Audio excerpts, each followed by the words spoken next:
Backup singers and new friends, how y'all doing? Y'all listen, today we are diving into somebody named Scott the WOZ. I don't know who this is, but listen, this was a request from this person right here. So we finna get into it and see what it's all about. I love watching new people and you know, what's the word? And experiencing new things. That's what I was trying to say. I was trying to say all educated and sound like I had some sense for once in my life, but you know, I ain't got no sense, y'all. But listen, if you're the backup singer, what up? Go ahead and become one. Go ahead and smash that subscribe button as well as hit that bell, friend. All right, period. We finna get into Scott, honey, and see what he is talking about. This is about game controllers, and I know about game controllers, okay? Because y'all might not look like a gamer, but I done had all the games, okay? I don't want to expose my age, but you know what? I'm old as shit. Anyways, I done had a Sega Genesis, I had a Nintendo, I had a Nintendo 64, I had a GameCube, I had a PlayStation 1, 2, 3, 5. Look, I ain't have a 5 because I ain't got no money for a 5, but if I had the money for a 5, I be wanting to play because I like playing Mortal Kombat, and I'm like, oh, get over here. But you know what? This is not about me. This is about Scott, okay? Telling us about game controllers. So let's get into this video. Here we go. This is the story of my life, yeah.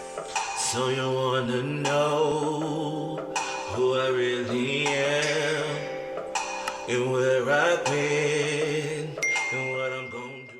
Alrighty, you guys, so I got the video pulled up, baby. This is called Game Controllers by Scott the WOZ. Okay, I thought I said it wrong at first. I was like, was it Wiz or WOZ? But it's WOZ. Whoa!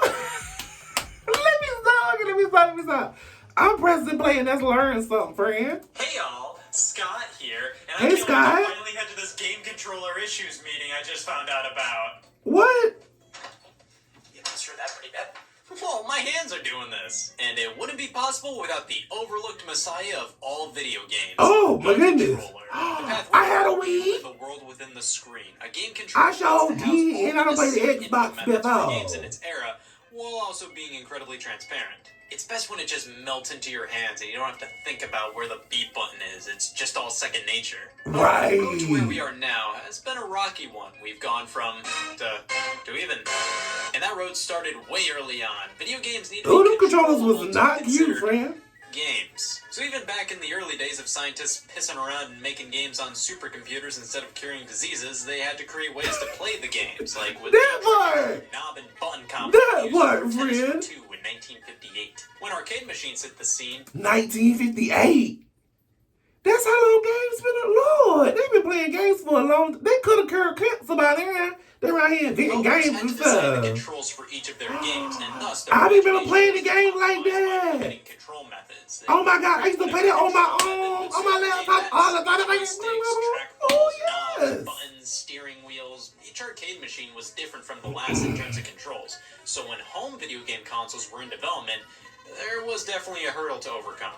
Developers were used to having free range with how to control their games in the arcade. Yes, I used to play that too. Trades. Not with the spiders, it was the The asteroid. games released at the time.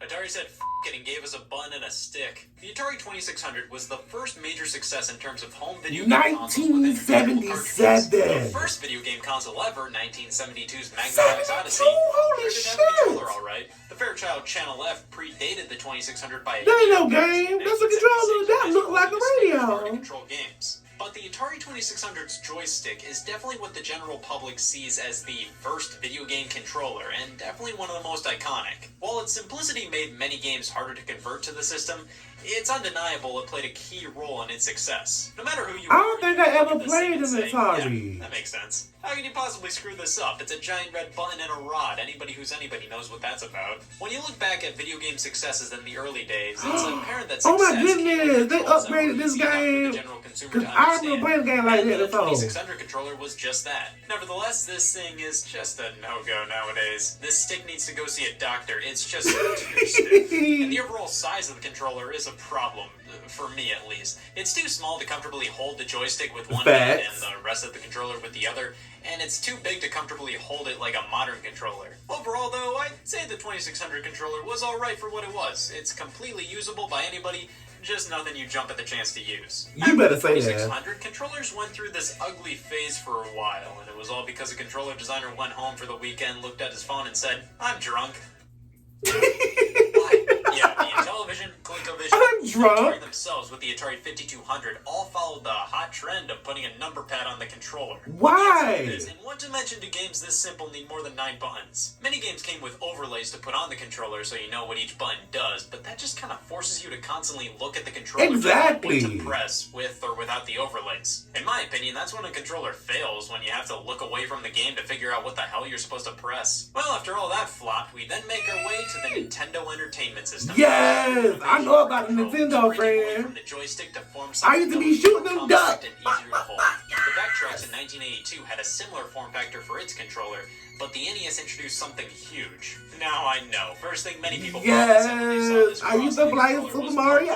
Oh my goodness. Nobody puts religion in my dig dug. But this cross design called the D-pad made the controller way more comfortable to use with just your thumb.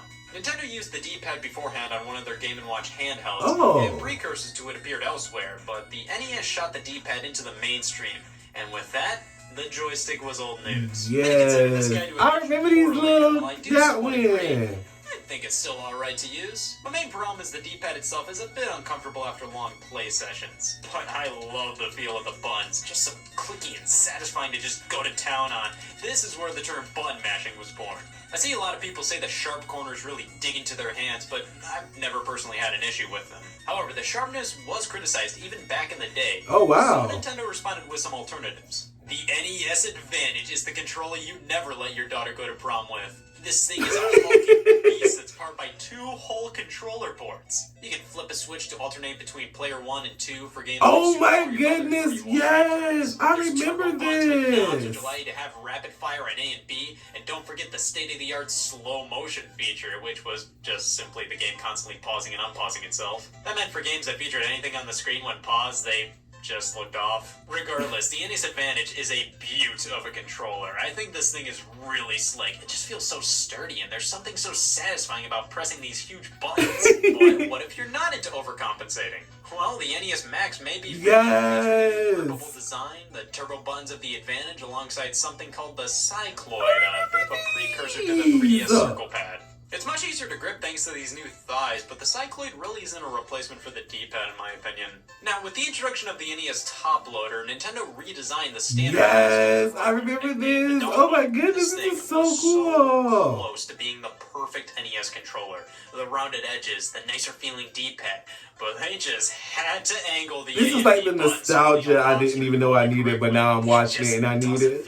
Right. Nobody's hand normally rests like this on a controller. It's just uncomfortable. Well, since the original NES controller worked, many simply tried to copy it. The Sega Master System and TurboGrafx 16 controllers, while different in some ways, were basically just their version of the NES controller. I remember the Atari decided to barge into the party with their 7800 controller, and I'm pretty sure everybody stared at them until they released this instead. Only in Europe, though, when the US we were treated to this, and over there they got this.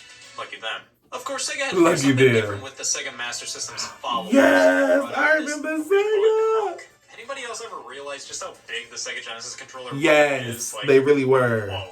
This guy has some meat on its bones, but weirdly enough, it only has the same amount of buttons as the NES controller. Like, it doesn't have a select button, so even though it has 3 face buttons, they both have 4 in total. Listen, because I used to play Sonic, man, you can tell me that. Yes, Sub-Zero versus Sonya. Sonya Blade, I love it. Various Sega Genesis controllers, each I different. had that one. Sega released so many Genesis controller variants, it's crazy. They're all different in terms of design, button placement, D-pads. Just weird. It's ridiculous. I interrupt your regularly scheduled me with an emergency report by me. Controllers made by other companies, not the console manufacturers themselves, are running rampant. And most are up to no good. This is the third-party controller watch list. Why do I remember that controller? Here we have the TAC-50 joystick for your local Sega Genesis system. It falls in line with the rest of the, I guess if that's what you want sort of thing, controllers. It's not bad, but it doesn't necessarily work well with the vast majority of the Sega Genesis library. It does have these suction cups on its base, which makes it harder to move around on a coffee table, and it also looks pretty good on a windshield. The 6-button controllers are fine and good, but the 3-button one is the classic, the one my mind immediately shoots to when Genesis is on the mind, and it's a solid controller in its own right. It may be a bit bulky, but it feels good. However, it was completely outdone by the makers of Chibi Robo Ziplash. The SNES controller is magnificent. I remember it may the not be my Super favorite of all time, but Nintendo. it does so much so right. The buttons are lined up in this beautiful way where it's so comfortable to use your thumb to press the Y button with the rest of it resting on B, ready to use at a moment's notice. Excellent for games like Super Mario World or Mega Man X. Shoulder buttons came swinging in, L and R, with all the buttons in the D-pad feeling exquisite. Couple that with a rounded shape, and this is something that dreams are made of. Weirdly enough, with the release of the Super Nintendo Classic Edition in 2017, Nintendo re-released a new version of the controller with a less glossy, rougher type of plastic for the controller shell. And I gotta say, I actually prefer the new release. It just feels a bit better in my opinion.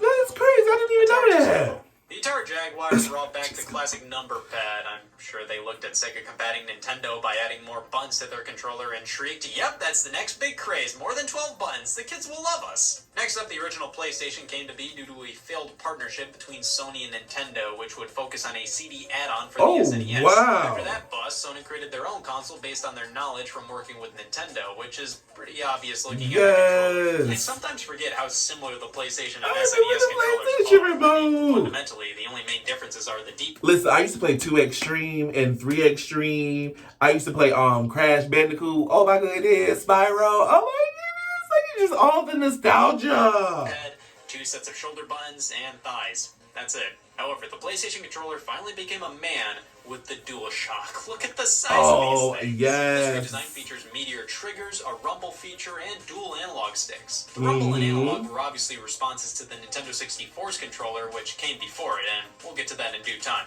But the DualShock made dual sticks a standard. It also introduced clicking down on the sticks as an additional button input, which, can I say something here? R1, L1, R2. L2. These are shoulder buttons. It makes sense they're numbered like this. Why are these called R3 and L3? Anyways, I love the I never knew what they were called. So smooth and the texture works so well. But what if the DualShock just isn't doing anything for you, and you hate happiness? Here's the Nintendo 64 controller. I remember this controller. This came out after the original PlayStation controller and before the DualShock, and man, we can bark about this controller all we want, but gotta admit, this Mario thing Kart so was the many ways. shit. Controlling a game in 3D with the analog control stick, camera control, 4-player multiplayer being standard on the console, even the Yes, get your finger Kirby. a cock and bam! This was a huge leap forward for the industry, yes, but answer me this.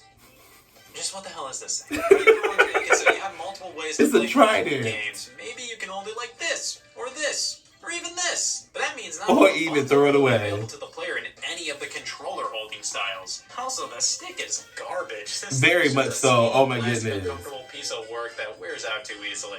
Now, the Nintendo 64 controller did a lot right. It introduced Rumble with the Rumble Pack accessory. The analog stick brought us games like Mario 64 and Ocarina of Time. And look at these colors. This thing is a colorblind Scott Wozniak's worst Yes. Yep, I don't like this controller. Moving on, the Sega Saturn controller was pretty decent. Basically just an evolution of the Genesis 6-button ones with shoulder buttons this time around. But Sega also introduced the 3D control pad for I ain't never seen this controller before. and this Never controller seen leads this us into one. its immediate successor on Sega's last home console, the Sega Dreamcast controller. Yep, I don't like this controller. Now, is this controller as bad as the Nintendo I remember the 64's? Dreamcast. Yeah, it actually has a layout that makes sense. But this stick is just not comfortable. This was still when many companies didn't realize that hard plastic on an analog stick isn't mankind's favorite thing out there. Also, why does the wire come out of the bottom?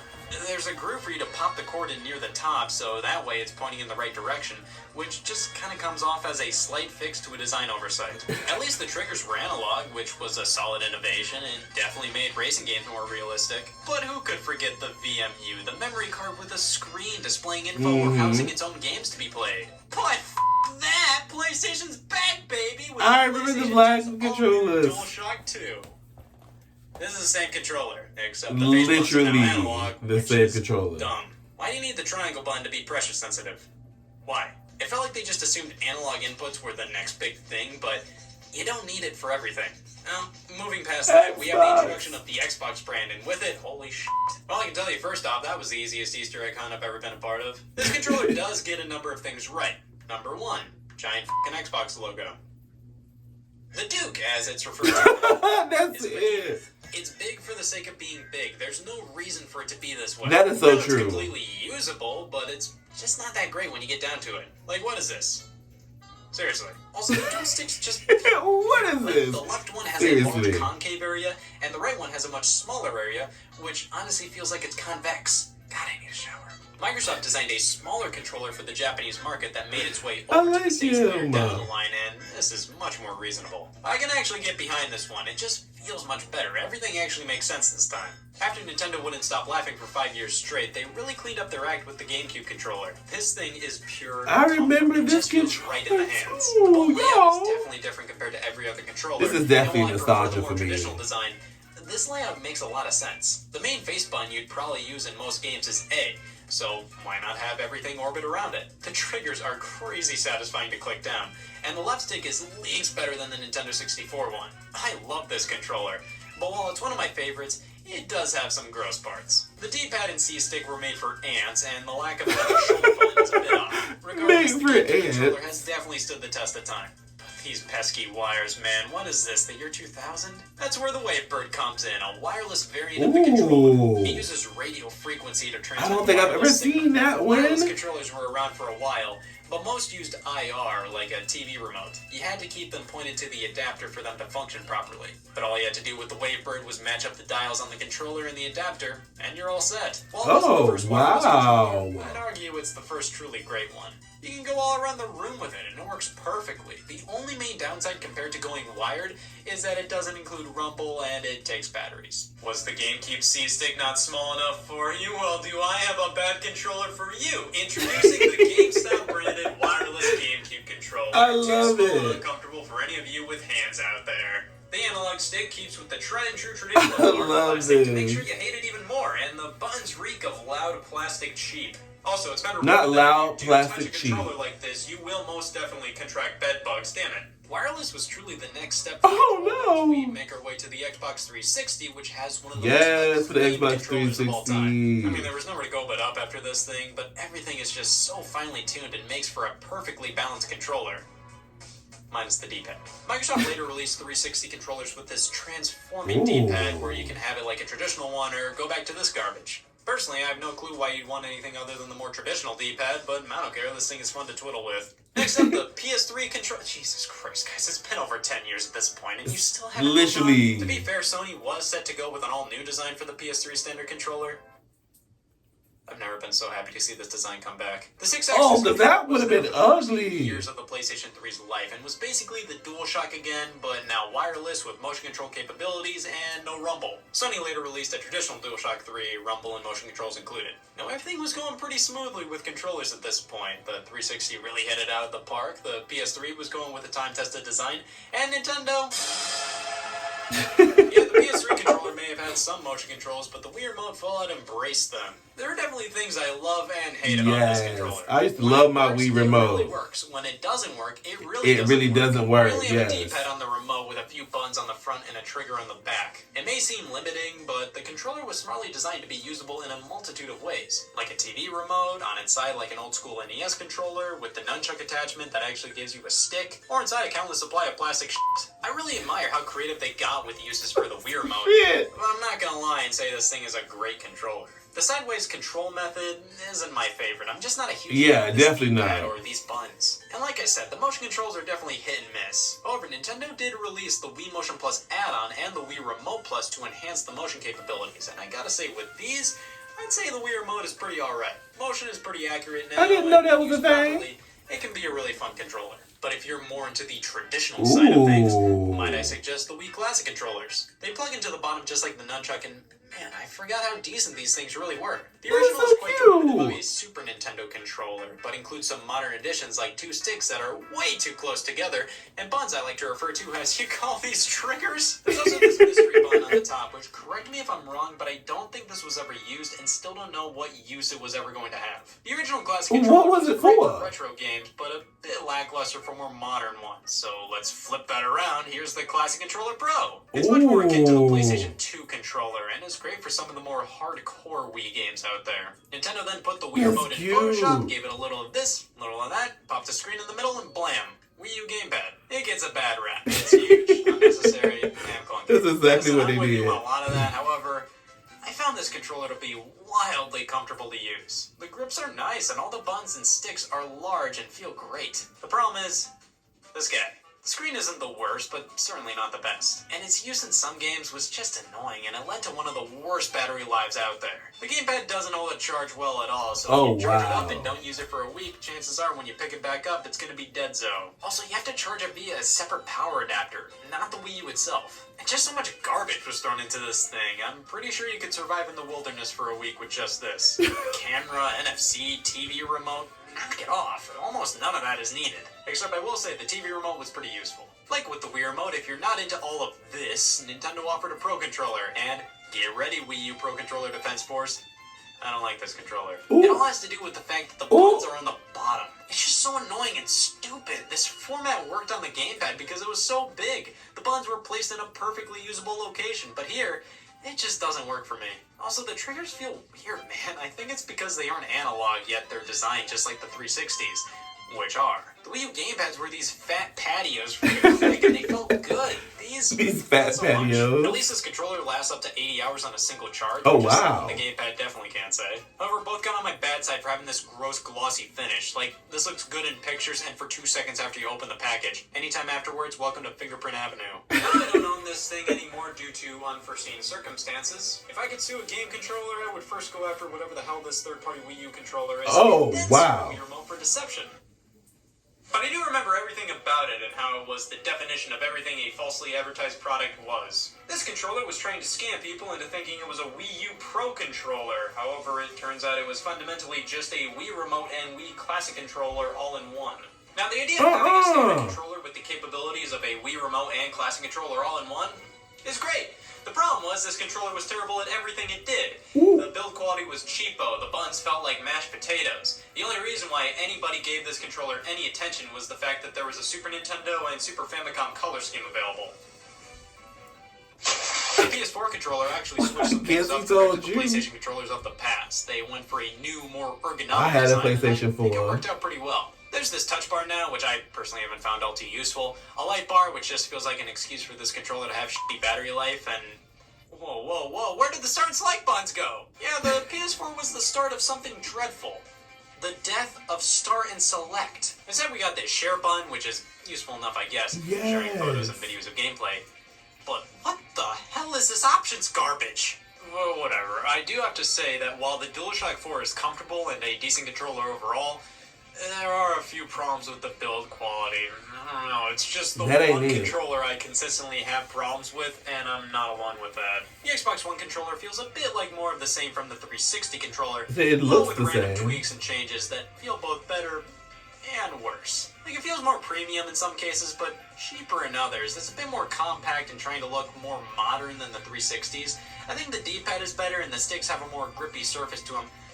But I don't know, there's something a bit off about this design. Not bad by any means, but I think I still prefer the 360s. Also, am I the only one that thinks the replacements for Start and Select make no sense? What the hell is 2 boxes and 3 lines? That finally brings us to the Nintendo Switch's supply of controllers, the Joy-Con, the controllers that come packed in with the console. The Switch is an interesting situation. It had to have controllers that have to be on the console itself to enable handheld play, but be detachable to make use of a variety of different playstyles.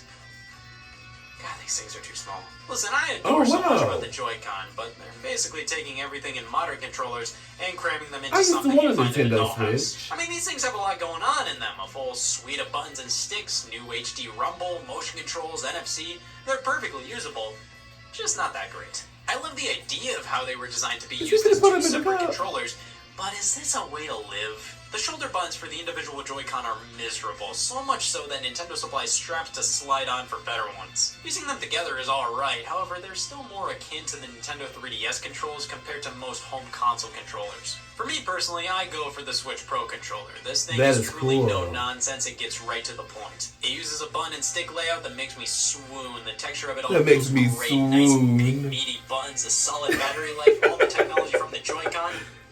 I love the way he describes it. I always keep the Joy-Con attached to the Switch for when I want to play portably, and keep the Pro Controller on standby for home console use. And that is a basic history and review of most of the major video game controllers. We've gone through a lot, and while not all of it has been great, we've went through a lot. the inception of motion controls, the pause button, the introduction of analog control with the 1292 Advanced Programmable Video System. Jesus. Experience with number pads, trackballs, screens. These successes and failures helped us form some of the greatest game controllers out there. Don't immediately bat away new features and gimmicks introduced in controllers. Let's go. I Because they love may be Wii huge Sports. steps in the right direction for the industry. They may not be talked about as much as the games or consoles themselves, but they are some of the most important aspects of the video game industry. That is so Your favorite true. or least favorite game controllers are, and if you'd excuse me, I have another, for real this time, meeting about video game related issues. This time on video game box art. You gotta be f***ing kidding me. He said, you gotta be fucking kidding me. Oh my god, this was so interesting and I am here for it. Alrighty, you guys, there you have it. Me reading the Scott the WOZ, you guys, and this was just like a whole ball of nostalgia, you guys. I enjoyed it, and if you did, let me know what you thought down in the comments, you guys. Listen, before you go, if you are not a backup singer, go ahead and become one. Smash that subscribe button so let's hit that bell to be notified when I upload brand new videos like this, and I will see you guys in the next video. Deuces.